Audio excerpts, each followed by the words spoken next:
বরিশালে একটা চাঁদাবাজির ঘটনা দেখলাম।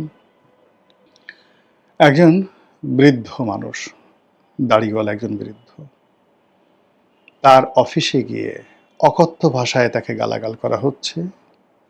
এরপরে তার অন্ডকোষ প্রচণ্ড বেগে চেপে ধরা হলো। ব্যথা এবং বেদনা এবং একই সঙ্গে অপমান। সন্তানের চেয়ে ছোট একজন মানুষ এসে তার অন্ডকোষ চেপে বলছে, এই টাকার চেক সিগনেচার করে দাও এখন এখানে। ওই অবস্থায় সেই লোক কিংকর্তব্য বিমূঢ় হয়ে সে চেক নিয়ে বলছে, কত টাকা লিখে দেব, কত যা চাও তাই লিখে দেবো, তুমি আমাকে মেরো না।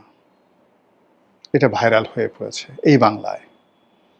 এখন পর্যন্ত স্বরাষ্ট্রমন্ত্রীর পক্ষ থেকে কোনো বিবৃতি নাই। অপরাধী কারা একটু শব্দ করতে পারছি না, নাম উচ্চারণ করতে পারছে না কেউ। সবাই বলছে বরিশাল শহরে এই ঘটনা ঘটছে, কারা কি কেউ কোনো কথা বলছে না। এই দৃশ্য যে মা দেখছেন, যে বোন দেখছেন, যে সন্তান দেখছেন, যে অবধ শিশু দেখছেন, যে কিশোর দেখছেন, ইন্টারনেটের কল্যাণে এগুলো এখন যে কোনো হরর মুভির মতো ছড়িয়ে পড়ছে। বিশ্বাস করেন, কোনো মানুষ, বিবেকবান মানুষ ঘুমাতে পারছে না।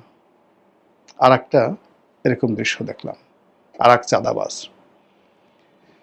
সে বিরাট এক ছুরি, চকচকে ছুরি, সেই চকচকে ছুরি 1 হাত লম্বা বা 1.5 হাত লম্বা ছুরি, সেই ছুরিকে একজনের হলকম চেপে ধরছে।